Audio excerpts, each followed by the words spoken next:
Les forces armées de la République démocratique du Congo ont repoussé une nouvelle tentative de rebelles du M23 en territoire de Lubero. Des sources locales disent que les rebelles auraient tenté de contourner les positions de l'armée pour se diriger vers Ali-Bongo. Les FARDC, appuyés par les résistants Wazalendo, ont bloqué l'avancée des rebelles soutenus par le Rwanda. Une psychose s'est installée ce lundi dans le village de Kisumbiro. Un mouvement de la population de Ali-Bongo vers la paroisse Saint-Pâques de Kisumbiro a été observé selon la société civile.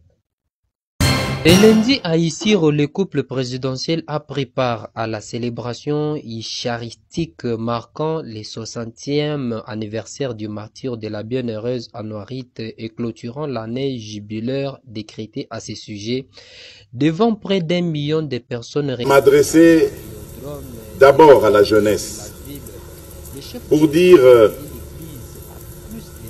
que vous êtes l'avenir de ce pays. Et en vous inspirant de l'exemple de la vie de la sœur Marie-Clémentine Anouarite, vous apprendrez à aimer votre pays car elle s'est opposée à cette rébellion qui jadis avait martyrisé les populations de cette contrée et avait divisé le pays. Et cela vous amènera à la situation actuelle dans notre pays qui vit encore une fois de plus. Dans le cadre de la lutte contre la polio, j'ai eu l'honneur de présider aujourd'hui la cérémonie officielle de lancement des journées nationales de vaccination contre la polio.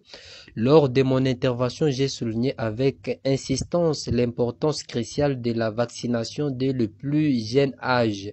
Vacciner nos enfants, c'est leur offrir une protection durable contre cette maladie invalidante, mais aussi contribuer à la construction d'un avenir où la polio ne sera plus qu'un souvenir du passé. À sommet tripartite Angola, Rwanda, RDC se tiendra à Luanda sous l'égide du président angolais João Lourenço, médiateur désigné par l'Union africaine pour les conflits dans l'est de l'RDC.